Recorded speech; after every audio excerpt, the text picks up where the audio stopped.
Hello and welcome to this week's edition of the Herald podcast, normally recorded in our studio at the Bishopbriggs Media Centre, currently recorded from our volunteers' homes.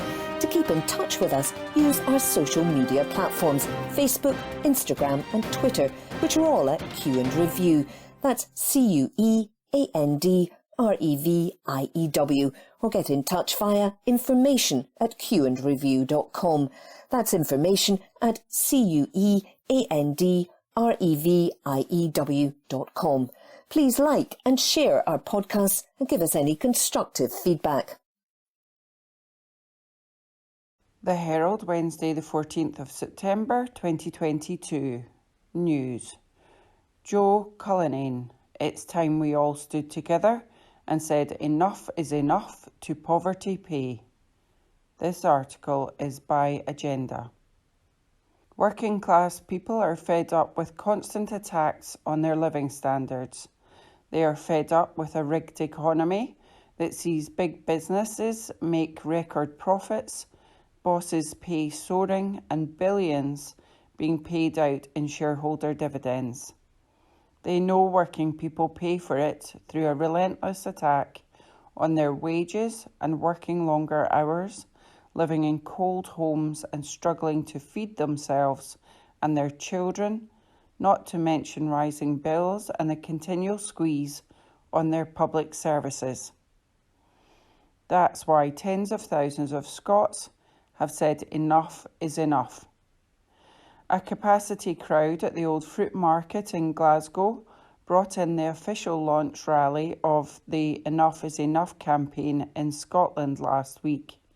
Speakers from trade unions, Tenants Union Living Rent and grassroots campaigns, Power to the People Glasgow and fans supporting Food Banks Scotland sent the audience home with a clear message. The working class is getting organised, it is fighting back, and there is a new mood of resistance, and we can win again for working people. Workers are no longer willing to accept that their pay packet must be held down whilst the wealth that their labour creates enriches others. They refuse to countenance companies making huge profits and paying out hundreds of millions of pounds to shareholders on the one hand, who then on the other hand turn seamlessly to attack their terms and conditions and threaten them with compulsory redundancies or the draconian practice of fire and rehire. This summer has seen thousands of Scots across a broad range of workplaces and sectors withdraw their labour to protect their living standards in the face of the cost of living crisis. Critically, despite the best efforts of some to discredit workers, the public is overwhelmingly on their side. TV vox pops of the public are struggling to find any member of the public willing to criticise striking rail workers, poster workers and refuge workers. Why not? Because the public at large recognise the struggles of workers in dispute and that the fight of striking workers is their fight too. A Survation poll for the Enough is Enough campaign showed that 76% of the public support a pay rise in line with inflation. People are showing solidarity with striking workers on picket lines across the country, organised by groups such as Glasgow Strike Solidarity. The collective strength of striking workers and public solidarity is making the bosses sit up and notice, and it is delivering wins for working people.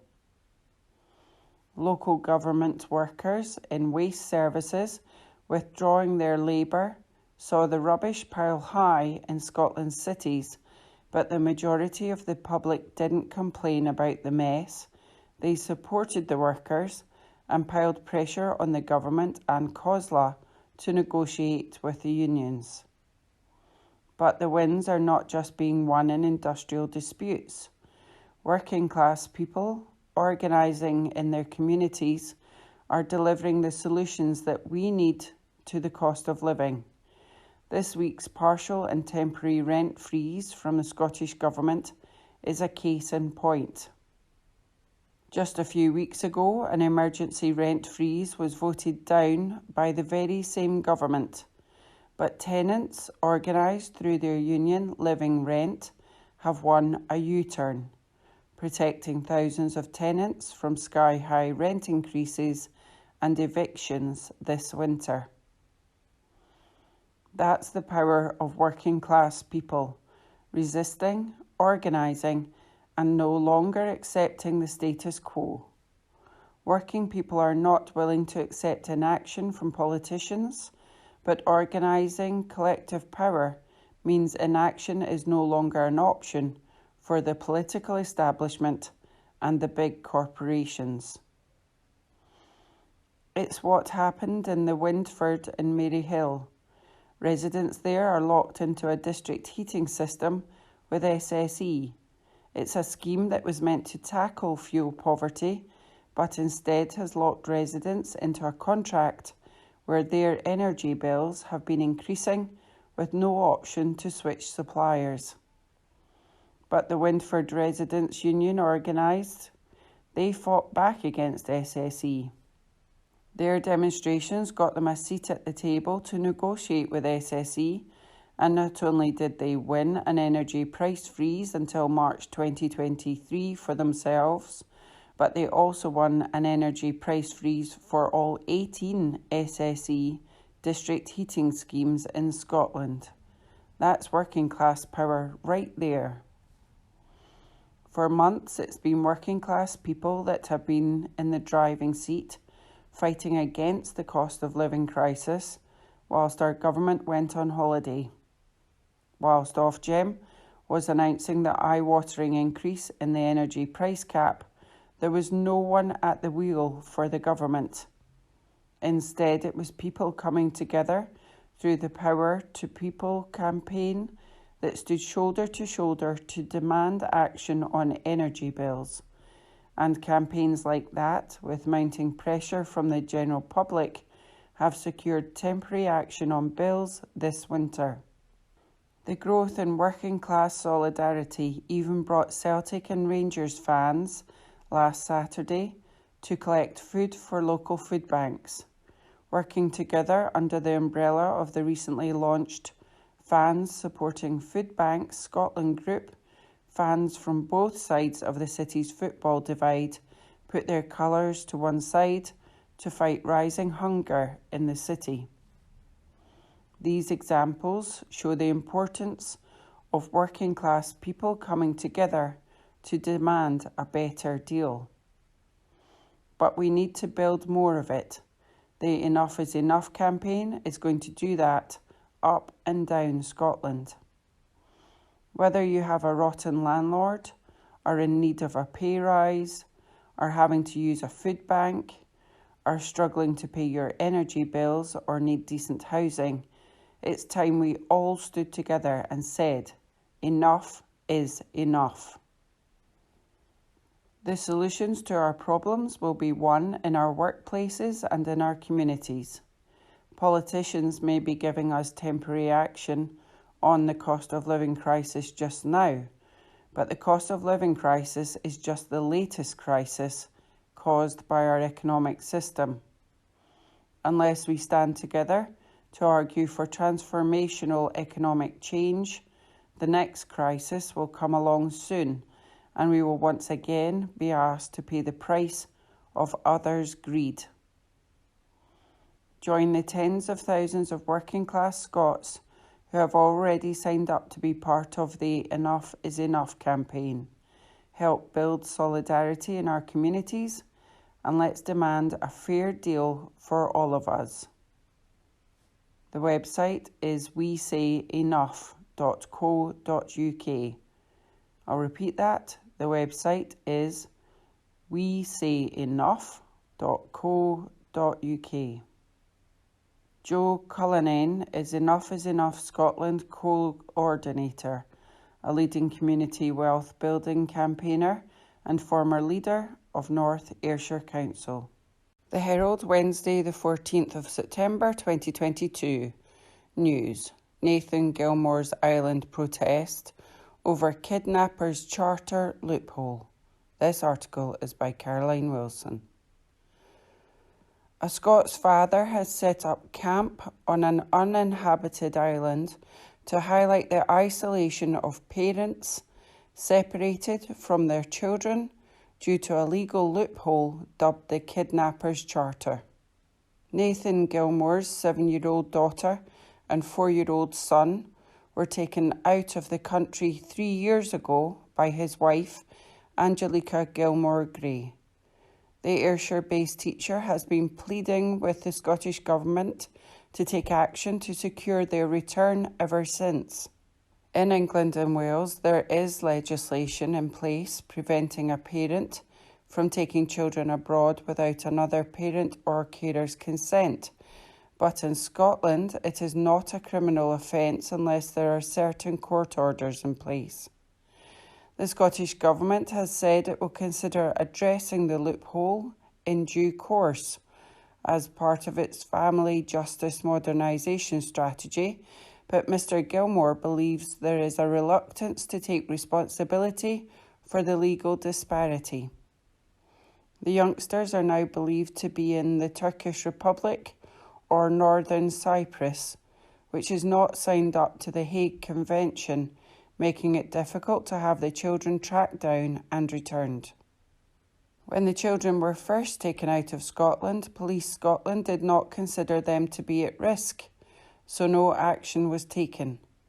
A civil warrant for the children's mother, Angelica Gilmore-Gray, was issued by the courts, but this can only be enacted by sheriff officers.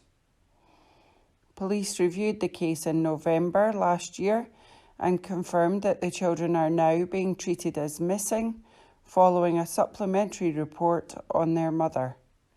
Mr Gilmore has decamped to the uninhabited lighthouse island of Lady Isle off the coast of Troon for a week to highlight the loneliness and isolation experienced by left-behind parents and abducted children. He is attempting to raise funds to cover the legal costs of pursuing a judicial review to close the legal loophole. Since 2017, there has been significant evidence that this is legislation which needs changed, said Mr Gilmore. It is outdated, it's a loophole, and they, the Scottish Government, has not done anything about it. I think there is a reluctance to now turn round and say, yes, we should have done something about this, and a fear of taking responsibility.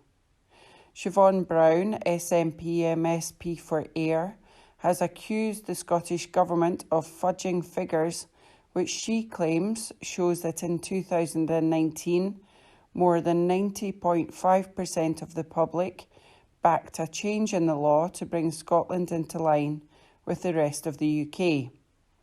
The SNP reported the figure as 49%. In a parliamentary question which has not yet been addressed, she writes, "From the data in the same report and after processing all the published responses myself, it's clear that the figure should be 90.5%, not 49%.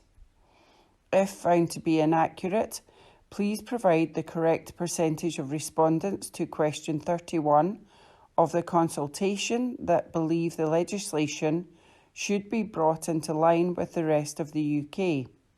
The couple separated in December 2017, and in April the following year, Mrs Gilmore-Gray refused to allow Mr Gilmore access to his children, resulting in a court battle at Ayr Sheriff Court. Following a lengthy legal process, Sheriff Scott Pattison ordered Mrs Gilmore-Gray to allow her husband access to the children. However, instead of taking them to their first meeting, she fled the country. "The last time I saw my children was April 2018, said Mr Gilmore. At that time, my son was only 5 months old and my daughter was 3.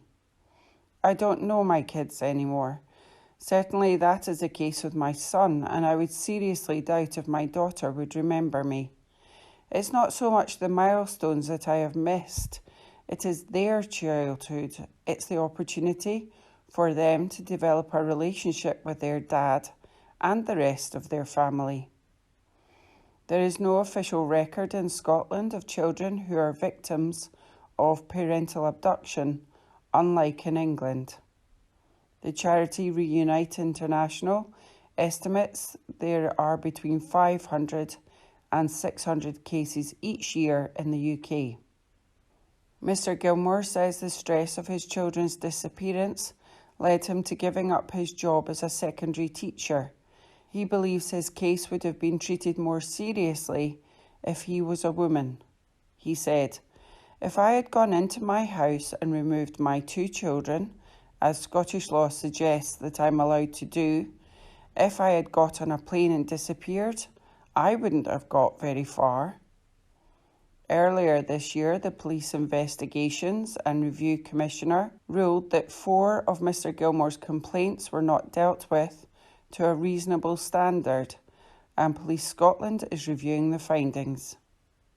Mr. Gilmore has a fundraising page at gofund.me/1D2D0F1B. This article is by Caroline Wilson. Recorded from the Herald on the 14th of September 2022. From the sports section, recorded by Amy. Steve Clarke names Scotland squad for Nations League matches as Andy Robertson misses out. By David Irvin. Steve Clarke has named his Scotland squad for the upcoming Nations League matches against Ukraine and Ireland. The Hampden boss will be without captain Andy Robertson for the fixtures as the Liverpool man battles back to fitness at his club. Liverpool boss Jurgen Klopp yesterday revealed Robo now is not 100%. He felt something very late, 93rd or whatever minute. Actually, he felt it the next day only. But yeah, I would say he is out for at least until after the international break. Scotland take on Ukraine both at home and away, as well as Ireland in the upcoming international break. Ryan Fraser has been handed a recall to the Scotland squad after withdrawing from a national team camp last year. John McLaughlin and Ryan Porteous have both earned call-ups, and Kieran Tierney and Kenny McLean came straight back in after overcoming injuries. Scotland squad in full. Goalkeepers: Craig Gordon, Liam Kelly, John McLaughlin.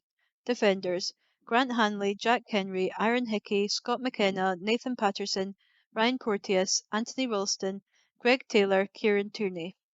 Midfielders: Stuart Armstrong, Billy Gilmore, Ryan Jack, John McGinn, Callum McGregor, Kenny McLean, Scott McTominay, David Turnbull. Forwards: Lyden Dykes, Che Adams, Jacob Brown, Ryan Christie, Ryan Fraser. That article was by David Irvin. Recorded from the Herald on the 14th of September 2022. From the sports section, recorded by Amy. Cummings handed Australia call-up as host of Scottish Premiership stars included in squad. By David Irvin. Jason Cummings has been called up to the Australia squad ahead of friendlies against New Zealand. The former Hibs and Rangers striker has been included in Graham Arnold's 31-man squad for the back-to-back New Zealand matches. Cummings had made one appearance for the Scotland national team in a friendly against the Netherlands in 2017, but qualifies for Australia through his mother. And Cummings, who left Dundee in January, looks set to make his first appearance for the Socceroos in the New Zealand friendlies. Cummings has impressed since his switch to Central Coast Mariners Down Under, hitting 11 goals in 22 games, and he'll be linking up with a number of familiar faces from Scotland in the Australia squad. St Mirren duo Ryan Strain and Keanu Bacchus have both been included in the squad, with Dundee United's Aziz Bahik called up. Hearts stars Nathaniel Atkinson and Cameron Devlin will also join the national team camp, as will Hibs ace Martin Boyle. Celtic summer signing Aaron Moy has been called up again for national team action under Graham Arnold. Scottish Premiership stars in Australia squad. Nathaniel Atkinson Hearts, Keanu Bacchus St Mirren, Aziz Bahik Dundee United, Martin Boyle Hibs, Cameron Devlin Hearts, Aaron Moy Celtic, Ryan Strain St Mirren. That article was by David Irvin. The Herald, Thursday the 15th of September 2022. News. Scottish Power owner set to be hit by windfall tax rejected by Liz Truss to curb soaring energy bills. This article is by Martin Williams. The EU is bringing in a windfall tax on power companies, such as Scottish Power's owners, Iberdrola, to soften the blow of spiralling energy prices this winter. The European Commission President has unveiled a plan to cap the revenues of electricity producing companies that are making extraordinary profits thanks to the war in Ukraine and climate change. The Commission's proposal would set a cap for prices charged by companies that produce low-cost, non-gas energy, such as nuclear and renewables groups. Ursula von der Leyen told the European Parliament in Strasbourg that the proposal could raise €140 billion, £121 billion equivalent, to help people hit by soaring energy prices. But Liz Truss's new government last week, which agreed to an energy price freeze to combat the energy crisis, has insisted it will not be funded by a windfall tax on energy firms. The EU move would be expected to hit Iberdrola, the Spanish owners of Scottish Power, which is the world's second biggest producer of wind power. In 2021, renewables accounted for approximately 45% of the net electricity generation of Iberdrola, with wind representing the largest share. Meanwhile, nuclear energy accounted for 14.1% of the company's electricity production.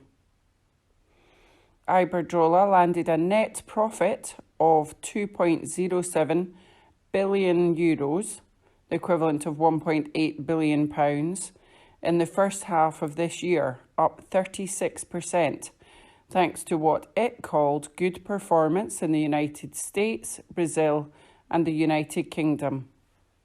It has a net profit expectation of between €4 billion, the equivalent of £3.46 billion, and €4.2 billion for the year as a whole.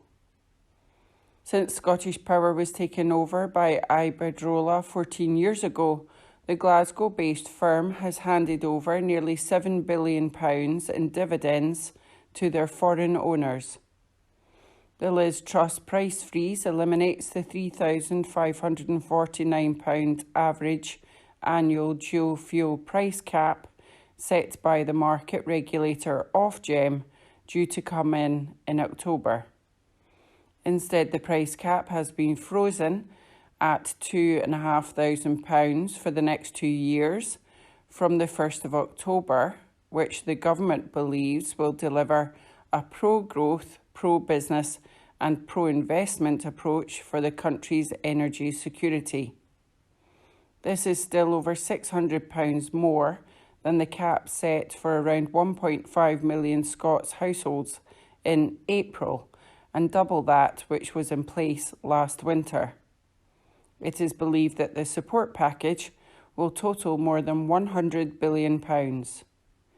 It is believed to follow a plan championed by Scottish Power head Keith Anderson, who has insisted there needs to be a government-backed super fund from which they could borrow to subsidise bills. He indicated the fund could be paid off by the rest of customers who can afford their bills, or the government could partially fund it. But Ms Truss was adamant that another windfall tax on energy firms would not be introduced, claiming it would deter investment. "We can't tax our way to growth," Truss said. "It's all about helping people with their energy costs.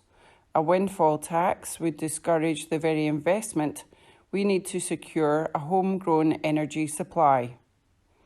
But during her State of the European Union address, Ms von der Leyen said, "These companies are making revenues they never accounted for, they never even dreamt of. In our social market economy, profits are okay, they are good.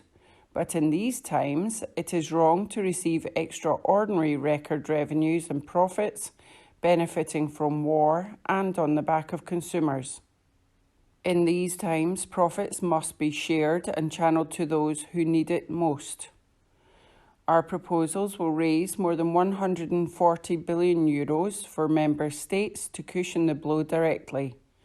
With winter approaching, the 27 EU member countries are struggling to contain an energy crisis that could lead to rolling blackouts, shuttered factories, and a deep recession.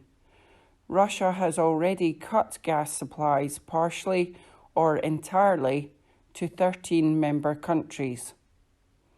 Europe has also been hit by a drought said by experts to be the worst in 500 years.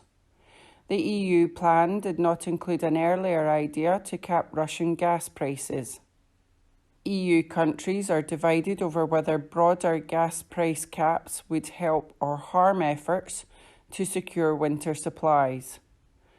A draft of the full Commission proposals would remove excess revenues from wind and solar farms and nuclear plants by imposing a cap of €180, the equivalent of £155.72 per megawatt hour on the revenue they receive from generating electricity. Experts say that would cap their revenues at less than half of current market prices. Some energy firms have questioned how much cash the EU plan would raise, since wind farms sell their power under fixed price contracts and are therefore not reaping windfall profits from high market power prices. The measures proposed to cap revenues for renewable and low-carbon electricity producers risks damaging investor confidence, said Christian Ruby, Secretary-General of Europe's electricity industry body, Eurelectric. Oil, gas, coal and refining firms would be required to contribute 33% of their taxable surplus profit from fiscal year 2022, the draft plan stated.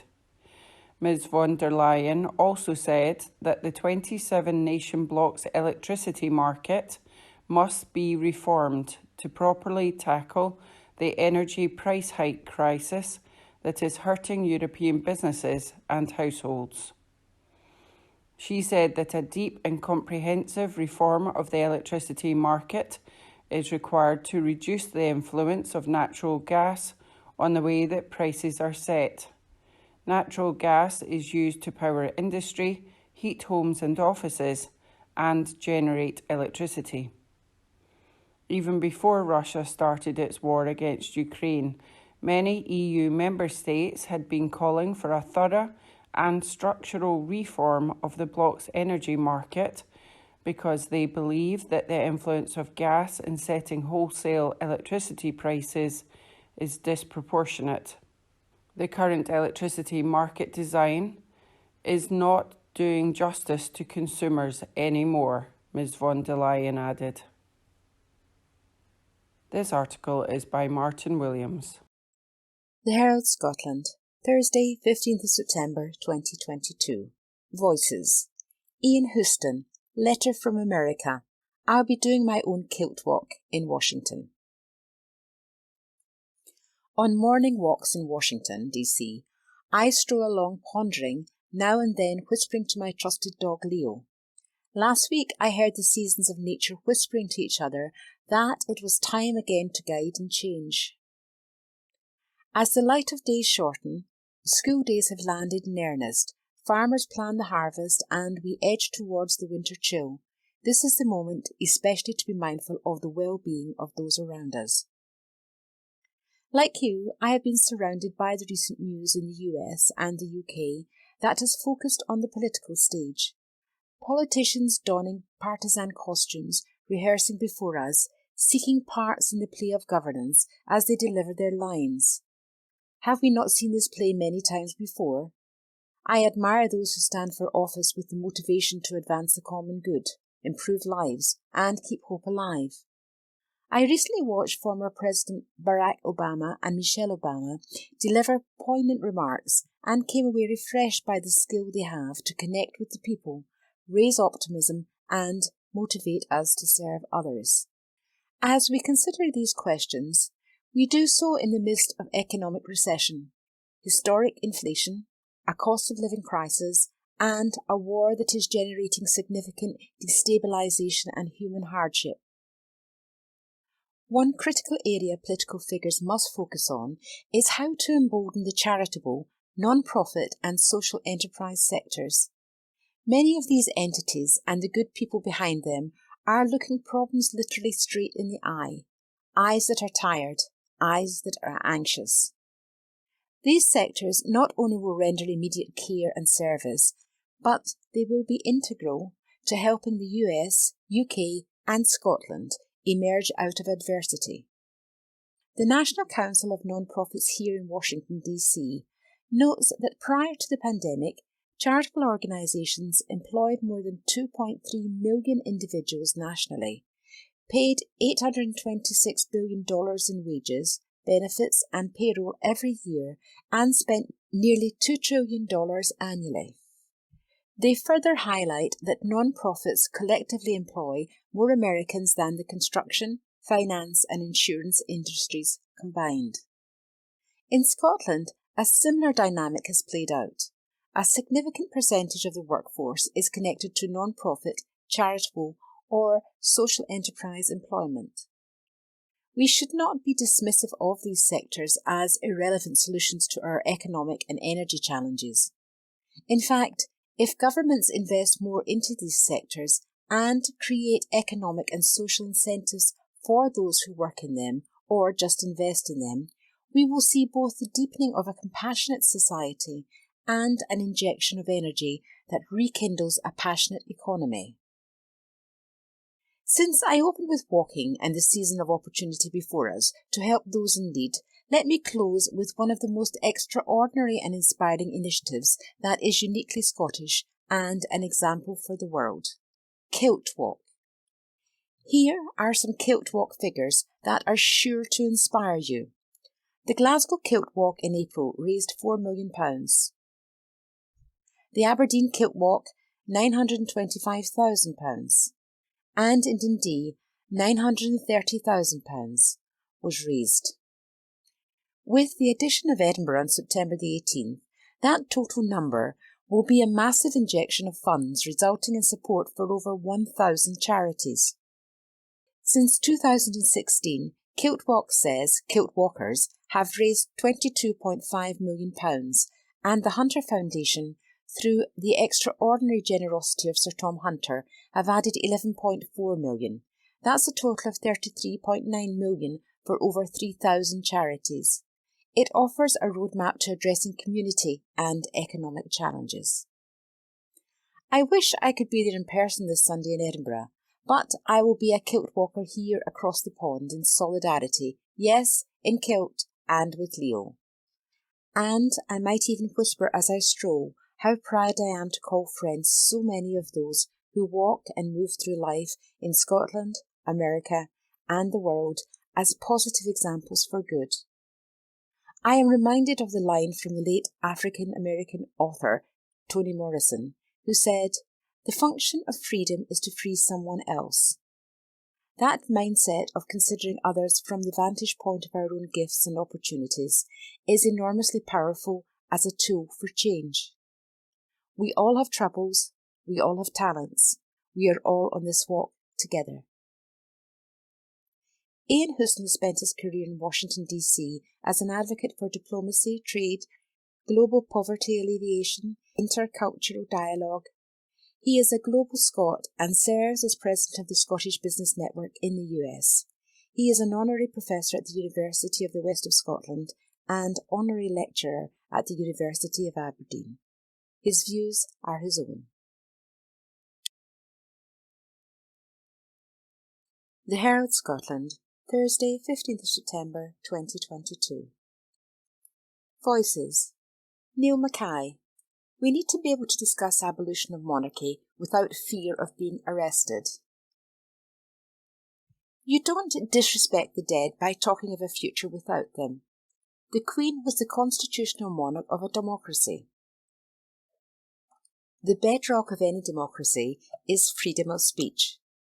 Democracy is difficult and messy. It's grown up. It requires hard conversations about complex matters. Sometimes those hard conversations must take place at uncomfortable times.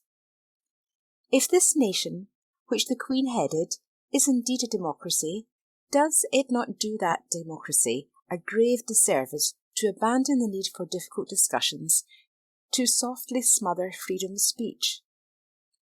Isn't that what's happening now? A hefty minority in Britain is Republican. We feel no allegiance to any crown or the head it sits on. We don't consider ourselves subjects, but citizens. We wished to see the abolition of the monarchy before the Queen's death, and we wish to see the abolition of the monarchy now that Charles is on the throne. We aren't disrespectful. We realise many of our fellow citizens want to grieve for their Queen and do so publicly.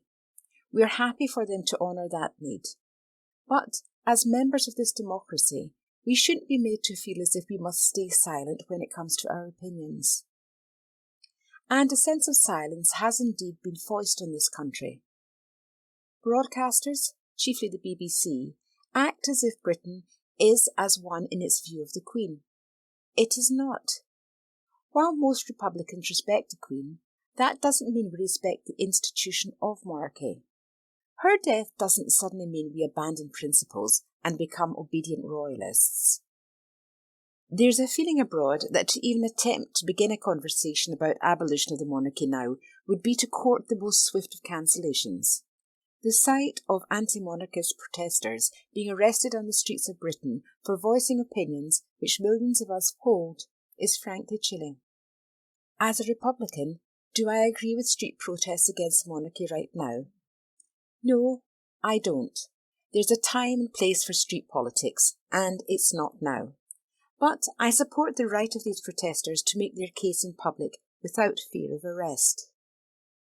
There is an Alice through the looking glass effect playing out in Britain right now. Those who damned cancel culture and claimed, with the most absurd and juvenile hyperbole, that woke liberals had turned Britain into North Korea, now seem rather keen on cancellation and Pyongyang-esque deification of leadership. So it doesn't disrespect the Queen to hold a conversation that imagines a future without a monarch like her. But it does deeply wound democracy to ask us all to be silent and think alike. We were once a country proud of dissent. And can there be a more relevant time than today, right now, to hold that conversation about abolition? The Queen is dead. This is the very moment to ask whether the monarchy should continue now that she's gone. That conversation can be respectful. Almost any difficult matter can be broached in an adult fashion if spoken about calmly and with decency and humanity. Instead of a grown-up conversation, Britain is being subjected to the most grotesque hypocrisy without comment or critique. Nigel Farage has previously labelled Charles, when Prince of Wales, a threat to the monarchy, said he has no judgment, is utterly useless, told him to shut up, and said he should retire and spend more time talking to his plants. Today he fawns and declares, God save the King. Is this monarchism, or is this charlatanism of the lowest order? Many Republicans are uncomfortable with what's happening right now, particularly around the suspension of normal life. Our politicians, from the NSP to the Tory party, seem to have forgotten that we are in the worst economic crisis since many of us were born. Yet the country has come to a halt. Republicans aren't asking for no mourning. Certainly this Republican isn't. We understand the grief and the need to honour the Queen, but we'd also like to see our country governed. There's mothers and fathers, quite literally, starving themselves out there in this land of ours so they can feed their children. There must be some thought and consideration given to that when we see millions spent upon remembering one woman. The events of the last week don't negate the fact that Britain is a democracy. We are, albeit a rather dysfunctional one, but they do negate the notion that we're a grown-up country. We're a conditioned and timid nation. British values seek to teach deference from the cradle and, worst of all, to instil conformity. We're conformists, and the greatest act of conformity in Britain is to unquestionably accept monarchy. To accept monarchy is to accept your own place as a second-class citizen. You'll bow and you'll kneel and you'll be conditioned to like it. You'll pay for the life and pleasures of another human being while your life is so much smaller than your ruler's life. You'll accept the absurd, primitive belief that simply because one human being issues from the womb of another, that they're born to rule, and you're born just to serve. Of course, I merely put my Republican side of the argument here. There are plenty of arguments for the monarchy. Continuity, the depoliticalisation of the role of the head of state, even the rather tired trop that the royals generate plenty of tourist cash. All right, let's hear these arguments, and let's hear them at a time which matters. Now, Britain is engaging in a moment of transition without even considering what that transition means. How could any nation not debate monarchy at a time like this? Our refusal to think, question, and discuss symbolises all that's gone wrong with Britain. On the whole, we are a country that's easily led, that fears to think hard. We are knee-jerk, we seek easy answers. Those easy answers that fear of thinking hasn't served us well. If democracy asks anything, it simply asks its citizens to think, talk and reason. All that's needed right now is a respectful discussion about the future of the monarchy. Is that wrong? Is that so frightening? Herald Scotland recorded on Thursday 15th of September 2022. Arts and Entertainments. Lulu's accent prompts reaction in Scotland, but is it unusual? By Craig Williams, digital reporter. Lulu's appearance on the BBC during coverage of the Queen's passing sparked confusion with viewers across the nation at the weekend. Speaking to Hugh Edwards, the Glasgow-born singer, 73, left viewers baffled, not for the first time, by her apparent swing from a broad Scottish brogue to a transatlantic accent. Plenty took to social media to offer their reaction, while others, unable to bring themselves to watch a viral clip of her interview, wondered if she lapsed into colloquial govern. Sympathetic ears held Lulu up as a victim of the 1960s bigotry around language, accent, and the British class/caste system, imposed on Scots and others who wanted to achieve something, while others suggested she was simply channeling her inner Sheena Easton.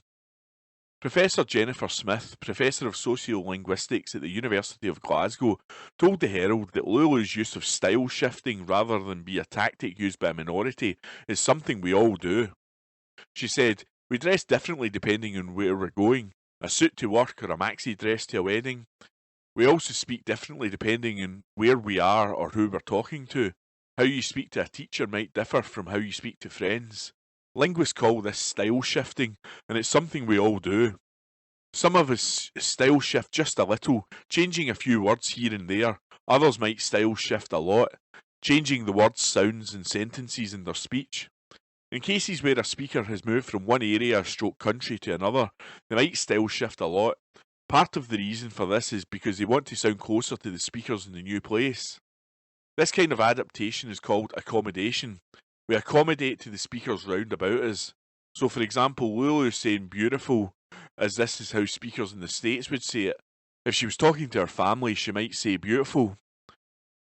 Rather than sliding from one accent to another in the eyes of some Scots viewers, Lulu was sliding from one end of the Scots linguistic continuum to another, Professor Jennifer Smith noted. She added, linguists talk about a Scots linguistic continuum. At one side of this continuum you have what we call Scottish Standard English. This is how Ewan McGregor sounds, and to simplify, this is English with a Scottish accent. At the other end is Broad Scots. Kevin Bridges might be at the Broad Scots end of the continuum, where distinctly Scottish words, brackets I, Wayne, etc., close brackets, sounds, brackets, hame, baw, etc., close brackets, and sentences, brackets, gonna you help me, close brackets, are used. Some folk can slide up and down this continuum from Scottish Standard English to Broad Scots. This is perhaps what Lulu does. In the interview, she slides up to the Scottish Standard English end, but when she's talking to her family, she may be much more at the Broad Scots end. Professor Smith also confirmed that speakers like Lulu who slide from one end of the continuum to the other can be considered bidialectal, proficient in or using two dialects of the same language.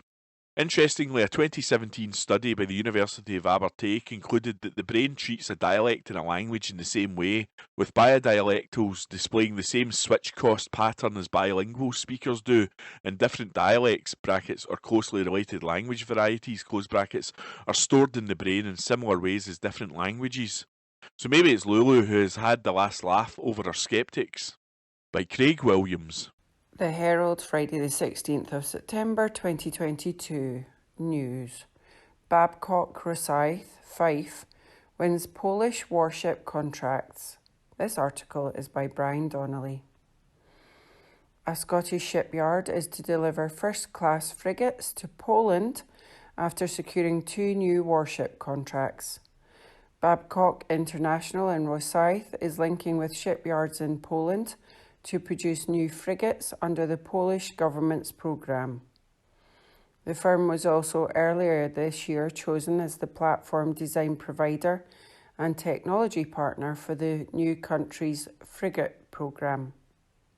Babcock is supporting the build of 3 Arrowhead 140 frigates in Polish shipyards. Babcock, leading the UK Type 31 programme, hailed the start of construction of the first of 5 Royal Navy frigates at Rosyth earlier this year. Babcock will share its technology, engineering expertise and industry know-how with PGZ-SA, PGZ-SW and Remontowa Shipbuilding.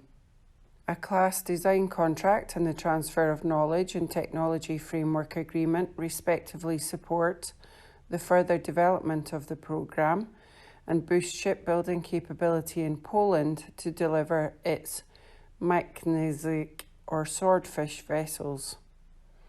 David Lockwood, Babcock Chief Executive, said our work in Poland builds on the shared interests of the NATO countries. Babcock will deliver first-class frigates that will contribute significantly to the sovereign defence capability in Poland. We look forward to building on our close working relationship with the PGZ consortium. The firm said the contracts underpin the strong economic and trade relations between the United Kingdom and Poland. Earlier this year, Babcock supported the opening of a new PGZ-SA project management office in Poland that will manage the in-country delivery of the country's frigate programme. This article is by Brian Donnelly. The Herald, Friday the 16th of September 2022. News. More than half of excess deaths due to non-COVID illnesses. This article is by Helen McCardle. Excess deaths from non-COVID illnesses have overtaken those caused by the infection for the first time since the pandemic began, amid spiralling pressures on the NHS. Figures compiled by the Herald from official statistics show that 53% of the 2,708 excess deaths recorded in Scotland over the 6 months to August the 28th were non-COVID, meaning the disease was not cited as the underlying cause on death certificates. This contrasts sharply with the pattern seen in 2021, when 81% of excess deaths were directly caused by COVID and 90% since the beginning of 2020. Commenting on the shift in mortality, Professor Linda Bald, a Scottish Government advisor and Chair of Public Health at Edinburgh University, said, "I suspect it is a hangover from people not being treated and health problems that built up during the pandemic, late diagnosis, no diagnosis, and ongoing problems accessing care. Links have also been drawn with growing A&E waits."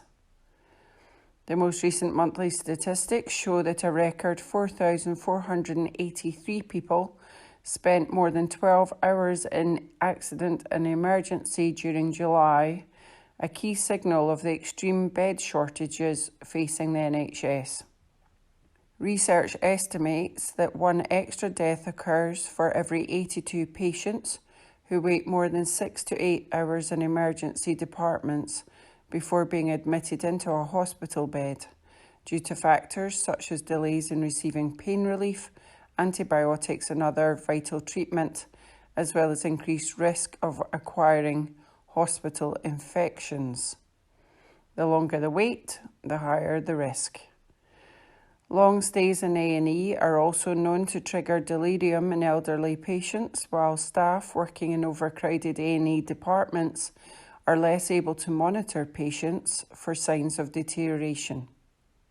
Bed shortages also mean patients are more likely to be transferred at night, when wards are quieter but staffing levels lowest. Figures covering the 6 months to August the 28th show that nearly 63,000 patients spent more than 8 hours in A&E, suggesting that at least 800 excess deaths could be traced back to hospital logjams. Dr. John Paul Lowry, a Vice Chair of the Royal College of Emergency Medicine, said Scotland is facing a shortfall of around 1,000 beds and at least 100 consultants, with expanded workforce and bed capacity required urgently. He added, long waits in crowded emergency departments can lead to diluted quality of care and a lack of monitoring and assistance. This potential for harm transfers to those patients waiting in the backs of ambulances outside emergency departments, which in turn transfers to patients in the community waiting for ambulances facing delayed handovers. This only happens because emergency departments are dangerously overcrowded and cannot move patients on into the hospital in a timely manner. We know the sickest and most vulnerable patients tend to experience the longest waits. If you're a patient with a serious condition, it is likely to be at best severely uncomfortable and at worst seriously damaging if your treatment is delayed. Dr. Lowry added that while delays of 6 to 8 hours are known to cause harm, there is currently little research into the harm and additional mortality for those patients spending more than 12 hours or even days on a trolley, a situation that has become increasingly common in the NHS over the past year in both Scotland and the rest of the UK. Excess deaths are counted by the National Records of Scotland by comparing mortality against a 5-year average to identify abnormal spikes. For the past 6 months and during 2021 as a whole, the total number of deaths from all causes have been running at 10% above expected levels. The figures for 2022 are compared against 2016-19 plus 2021, while 2021 was compared against 2015-19. The shift towards a majority of these excess deaths being due to causes other than COVID may also reflect the protective effect of multiple vaccinations, antivirals and drug treatments, all of which have helped to reduce mortality from the disease.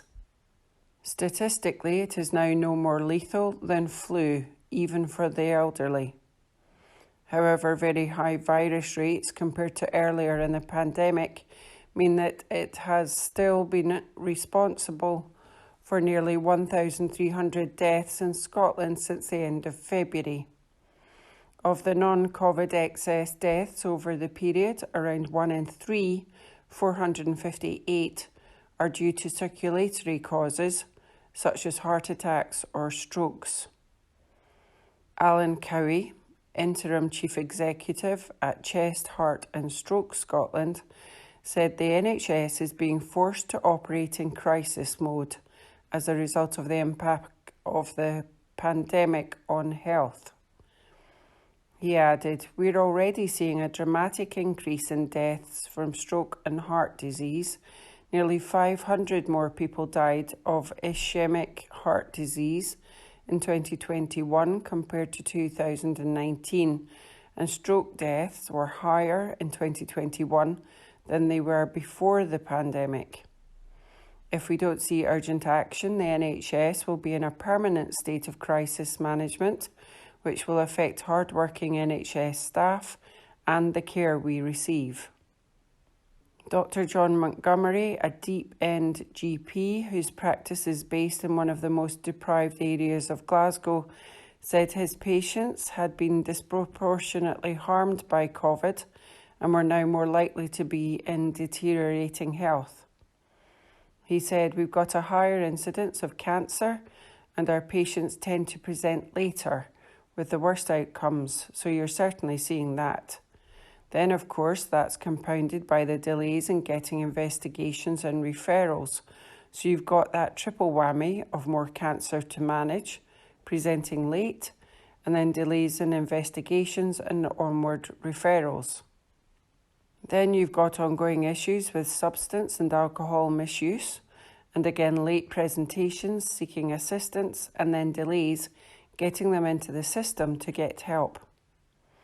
We've got 50% above average COPD patients in our practice and more type 2 diabetes, again tending to present later and with complications. So you've got a patient population with multiple problems, presenting later, more severely affected and with poorer outcomes, and then there's the whole demand issue. Our consultation rate is still running at 1,860 per month, up from 1,100 before the pandemic, but you're having to try to sift out the most important ones to prioritise for face-to-face.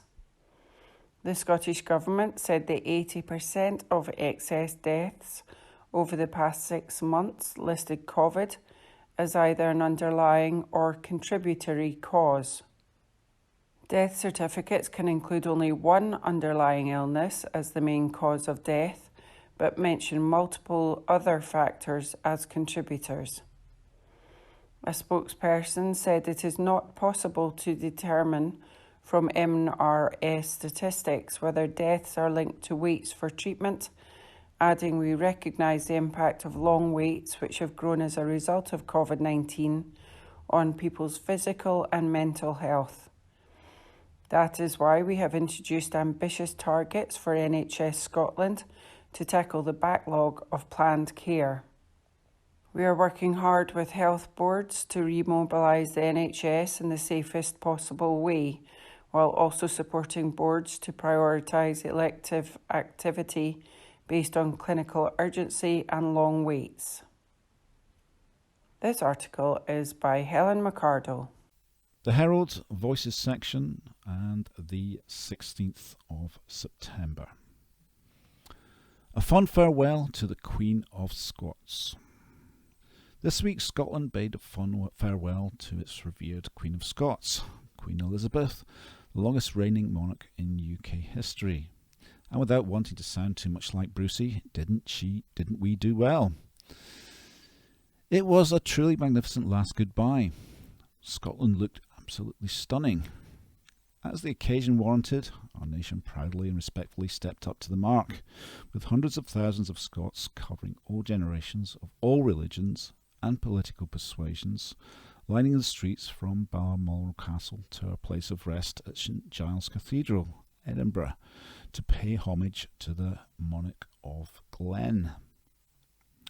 Remember, it was only 4 weeks ago that Edinburgh Old Reekie was absolutely reeking, buried under the mountains of trash and a global embarrassment. Now it was again regal and magisterial, a capital city proud of its royal heritage and a befitting setting for the Queen to rest, and for Scotland to honour her 70-year service to the nation and pay its respects to the grieving King Charles III and the royal family. In a fitting and dignified tribute, Scotland's First Minister Nicola Sturgeon summed up the feelings of a great many Scots when she talked of our much-loved Elizabeth, Queen of Scots, and said we will not see her like again. Like a breath of fresh air in a motion of condolence, our Holyrood leaders came together to pay profound tributes to the Queen and offer condolences to a visibly shaken King Charles III and his Queen consort. All except Patrick Harvey, co-leader of the Scottish Green Party, who decided to use this solemn occasion to insensibly criticise the new king, a green one at that, by telling him that the reality of human life is not rooted in status or title. Scotland's embattled hospitality and tourism sectors were also greatly shocked to hear of the passing of Her Majesty. Mark Crothall of the Scottish Tourism Alliance said, "The pictures and footage of Queen Elizabeth's journey from Balmoral to Edinburgh through the royal splendour of Royal Deeside and the villages, towns and cities beyond were both moving and memorable. They captured the magnificence of Scotland's natural assets and the warmth of its people on what was a historic day of solemnity." Scotland has had the focus of the world's eye over the last few days, and the images we have seen will, I'm quite sure, remain in the hearts and minds of many millions across the globe. Leon Thompson of UK Hospitality Scotland echoes these sentiments. He said, "Hospitality and tourism have always benefited from the country's royal connections. This is certain to continue as more people across the globe take an interest in our culture and heritage and make the trip themselves to experience our warm welcome. These are momentous days, and as we look to the future of our monarchy, it's an important point that King Charles has always been a strong supporter of hospitality. The work of the Prince's Trust and the Prince's Foundation, with the hospitality training provided to young people at Dumfries House, has encouraged many to enter our sector, starting exciting careers in businesses across the country. Local historian and tour guide Mike Robson of Hidden Deeside Tours summed it all up. He said, "The Queen loved Royal Deeside and Her Majesty was loved equally by the people. Amidst all the public outpouring of grief, many people here will be quietly remembering a truly remarkable woman who really was Elizabeth, Queen of Scots." Undoubtedly true, and I can only hope that in the years ahead, King Charles III, constitutional debates aside, is as unifying a presence as the Queen was, and continues to champion Scotland. That was by Donald MacLeod.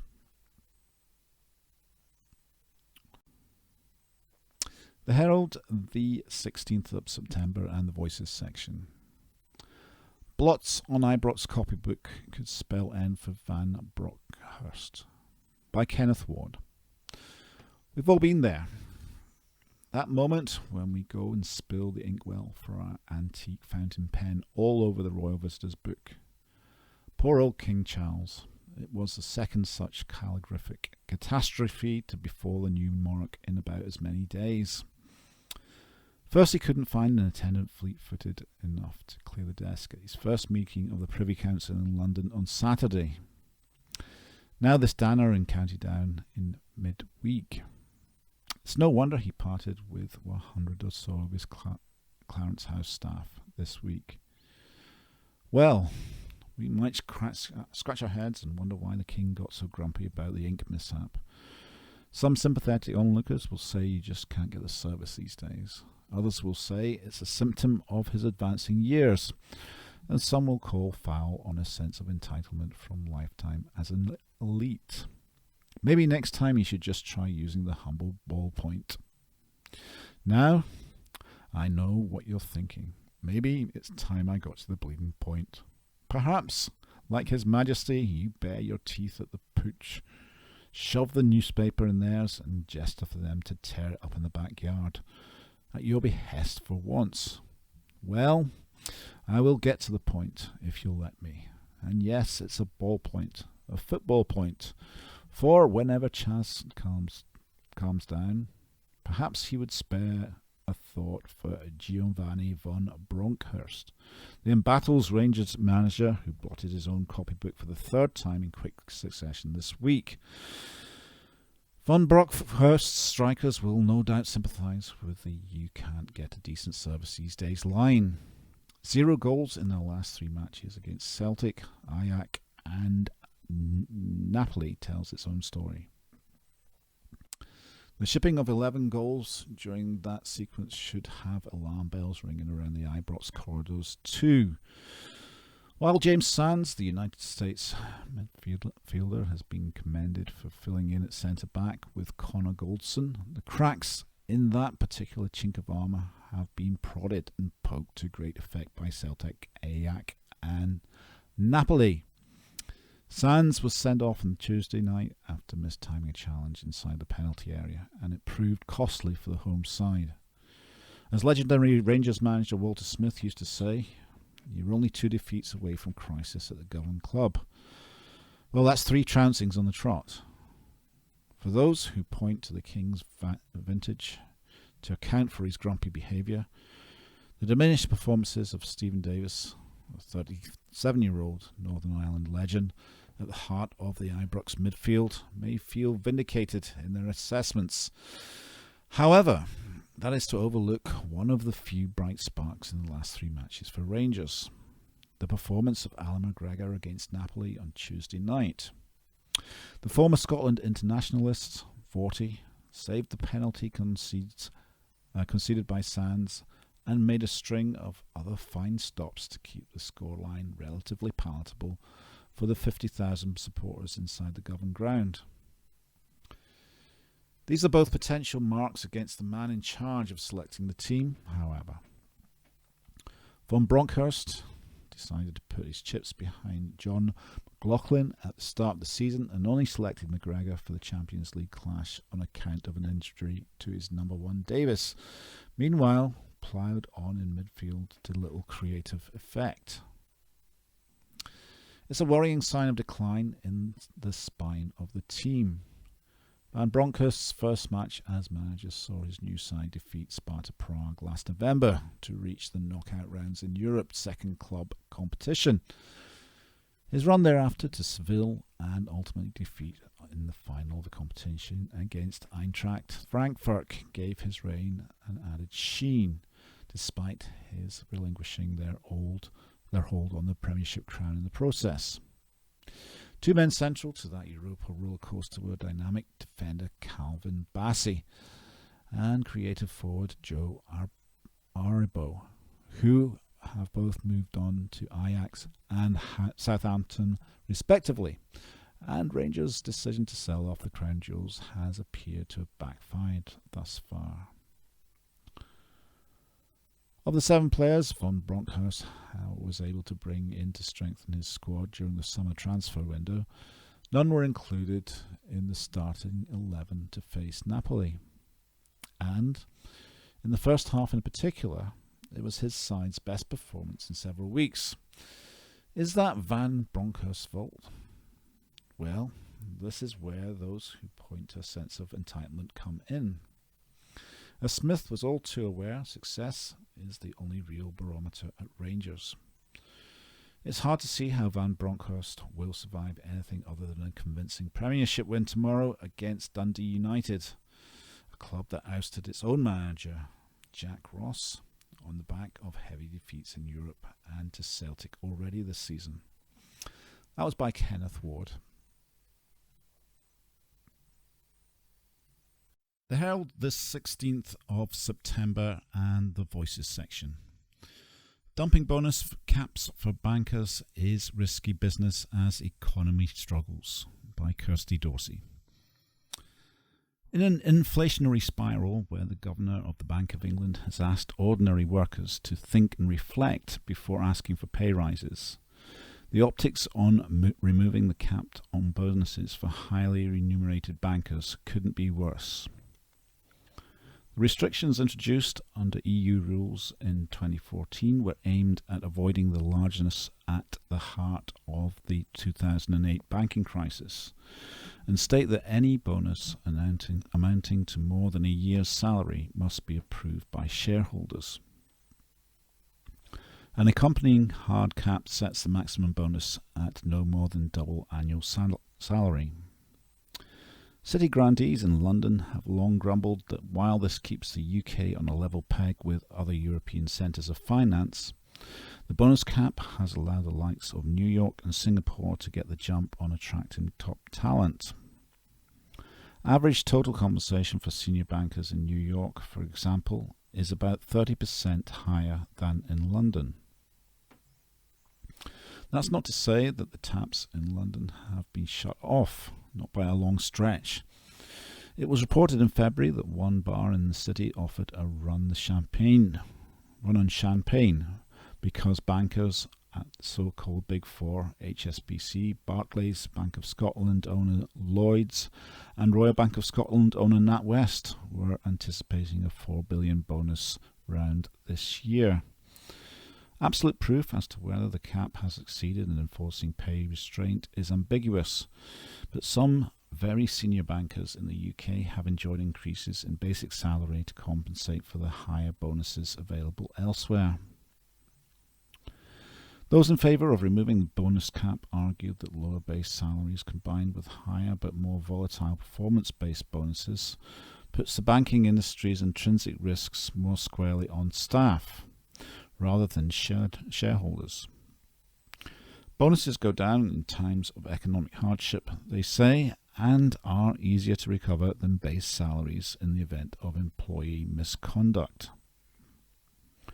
Though fiercely opposed by senior figures in the UK, the restrictions on bonuses swept in with wide acclaim following a crisis many blamed on a generation of financiers who came of age in an era when increasingly large bonuses encouraged the excessive risk-taking that triggered the meltdown in the global banking sector.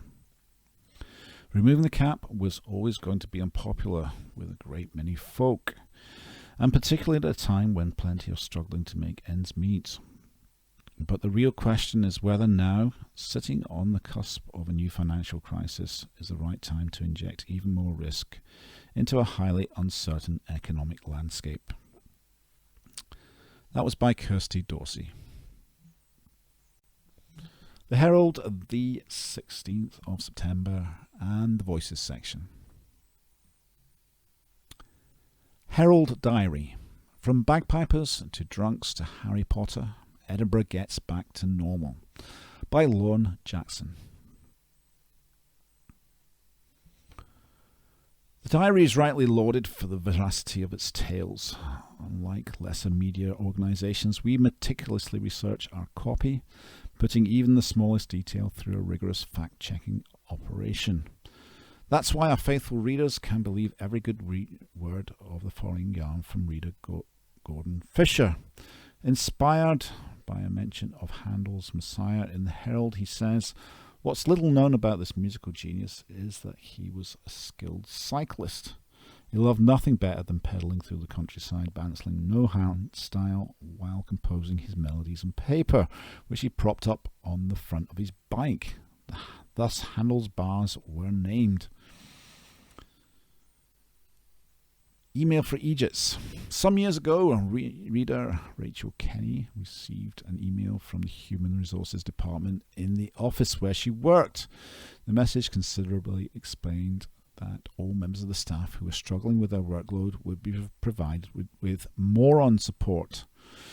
"I have a sneaking suspicion that they meant moral support," said Rachel, though perhaps not. "Being a moron myself, I at least felt that my life was being validated." Germanic Japery. Once more, we hot-footed to the hostelry for an alcohol-related yarn. Holidaying in Mallorca, Barry Crawford and his wife got chatting to a German couple with the surname R.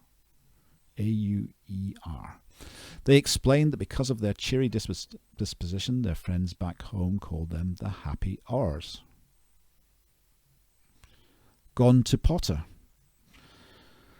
Thousands queued through the night to pay their respects when the Queen's coffin was in Edinburgh.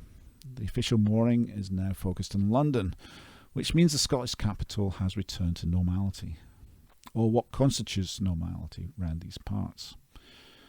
On social media, one Edinburgh resident said, after the momentous state events, normal service of opportunistic bagpipers and drunks and strangely dressed Harry Potter fans recommences. Cash or Curio. As previously mentioned in the diary, the months ahead will be financially stressful for the nation, though it seems that inflation is already undermining the value of legal tender in calendar. Sally Evans, who runs a bookshop with her husband in the town, is now receiving payment of a most unusual kind. You know, times are hard for rural businesses, she says, when customers pay you in antlers. And, yes, she still has the antlers in the shop, though, alas, they can't be squeezed into the till. Food for thought. Invaluable culinary advice from reader Ramsey Stewart, who says, if Mick Jagger ever visits you for lunch, then make him a spice lamb and couscous bap. It's only a Moroccan bowl, but he likes... It's only a Moroccan roll, but he likes it. That was by Lorne Jackson.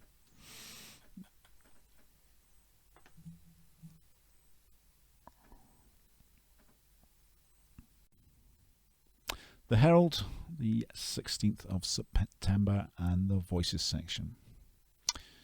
Should Rule Britannia Rule No More? By Maureen Sugden. It's a piece of music nearly 300 years old, traditionally played during moments of national pride. But there are calls at this momentous marker in history for Rule Britannia to be played no more. Rule Britannia. The song is based on a poem by Scots poet James Thomson, born in Roxburghshire in 1700. It was set to music in 1740 by English composer Thomas Arne, proving instantly popular, in tune with a nation trying to expand and rule the waves, as the lyrics say.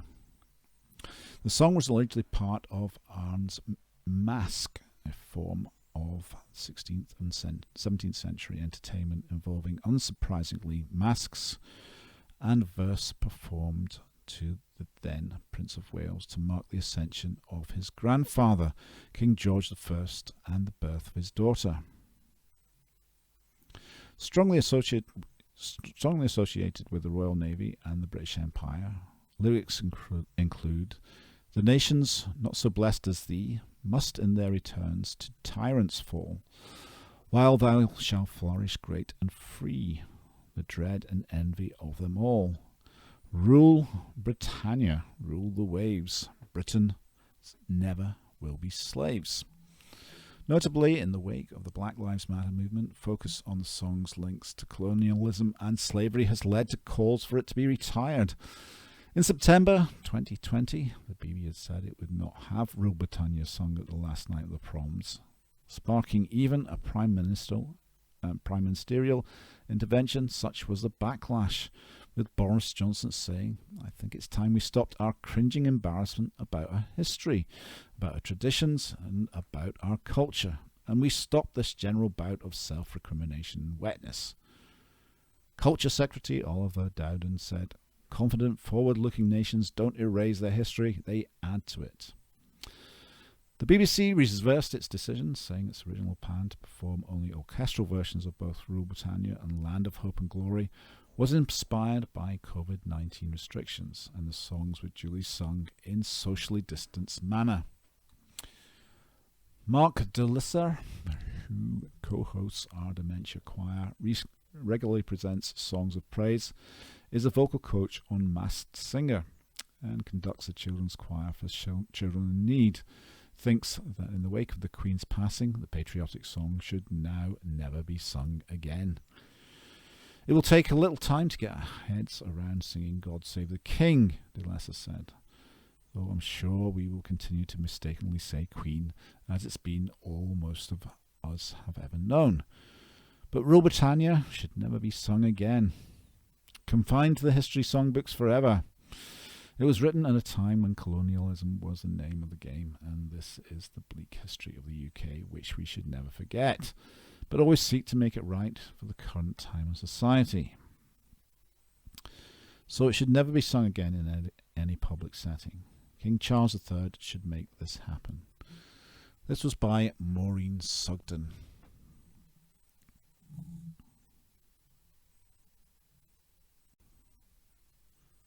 The Herald of the 16th of September and the Voices section. You can't be a Democrat and believe in a monarchy, or can you? By Andy McIver. You can't be a Democrat and at the same time believe in a hereditary head of state. I've said, and I've written that many times before, I've always been reluctant to call myself a Republican. Maybe that's because the term is somewhat loaded in these islands. But, for sure, I've long been of the view that being led, even theoretically, by an unelected monarch cannot be countenanced. However, the 8 days since the death of the Queen have afforded us all the opportunity to reflect on the monarchy and its role, constitutional, political, and ceremonial. It feels rather like we've packed 8 years of events into the last 8 days. Liz Truss has been Prime Minister for only 10 days, and it already feels like very, very old news. This breakneck speed makes it difficult to maintain a cool head. However, I have tried. I've asked myself whether my view on the monarchy has been too binary, and my answer is that yes, it has. This is not an emotional response. I was no more distressed about the death of the Queen than I was about the hundreds of other people in the UK who died last Thursday, almost all of whom have been younger and will have led a more difficult life than Elizabeth R. Death leaves behind sadness, and I felt that for the Queen's grandchildren and great-grandchildren, just as I did for the loved ones of everyone else who died that day. No, it is, I hope, a practical response. My moment of clarity during this period of reflection came, unusually, when looking at Twitter. In the space of 5 minutes, I saw 3 tweets that I felt compelled me to think differently. The first was a photograph of New York's Empire State Building adorned in purple lighting to commemorate the Queen. The second was another photograph of Berlin's Brandenburg Gate lit up with a Union flag in memory of a woman who was involved in World War II. And the third was a video of France's President Emmanuel Macron saying, "To you she was your Queen, to us she was the Queen." These countries are not members of the Commonwealth. They are merely friends, and friends with whom the UK has had some difficult times of late. And yet their respect for the Queen and the monarchy seems limitless. And as I read those tweets, it occurred to me that the soft power that the British monarchy possesses is highly likely to be irreplaceable. Now that, on its own, is perhaps not enough to justify what is undoubtedly a democratic anomaly. But combined with a range of other benefits which have become clearer this week, perhaps justifiably moves closer. I was struck by an interview given by former Prime Minister Sir John Major, in which he told viewers of Sky News that his most important hour of the week was that which he spent with the Queen. That sounds like the sort of thing you would expect a former Prime Minister to say after the death of a monarch, but as Sir John delved into more detail, it became clear that it was deeper than that. He said that the Queen had a historical memory which was both longer and clearer than any of his advisers or civil servants. She helped him, he said, by recalling events many decades before which had similarities to those faced by him. These conversations helped his decision-making. Furthermore, the orderliness of transition offers a welcome certainty and stability. Buckingham Palace announced the Queen's death in a rather brutal manner, but it conveyed that immediate and orderly transition. The Queen died peacefully at Balmoral this afternoon. The Queen and the Queen's consort will remain at Balmoral this evening and will return to London tomorrow. The Queen is dead. Long live the King. I understand the irony, of course. That stability is precisely because of the hereditary nature of the post. But stability is stability, however it might come about. Then, of course, there is the question of, if not this, then what? The removal of the hereditary monarch as head of state would close this democratic loophole, but it wouldn't half open up a major political and constitutional rammy. The UK needs a head of state. What and who would it be? On the basis that it would be elected, the person would inevitably be a politician from one of the two main parties, which, as well as obliterating the benefits of an apolitical head of state on the world stage, would exacerbate what is already a fairly toxic environment here at home. Problems remain. Most obviously, the relentless Anglicanism and Protestantism of the week's events was, I found, grating and clearly anachronistic. That seems ripe for some relatively urgent modification in order to maintain the relevance and, frankly, digestibility of the monarchy. I am not a politician or a political activist, so I can change my mind like a normal person. I don't need to pretend I know the answer to every question, and so I can't be sure that my reaction to the death of the Queen is not a knee-jerk one. I can't be sure that I won't change my mind about this. I certainly won't be afraid to. But for the moment at least, we have bigger fish to fry.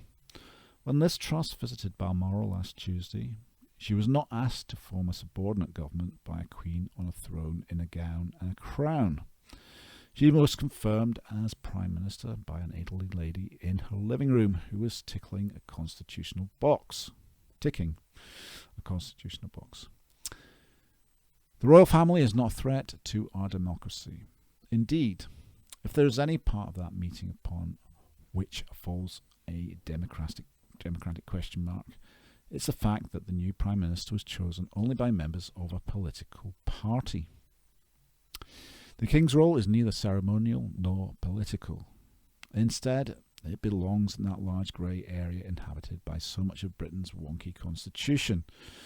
Perhaps at least for the moment it should just stay there. And that was by Andy McIver.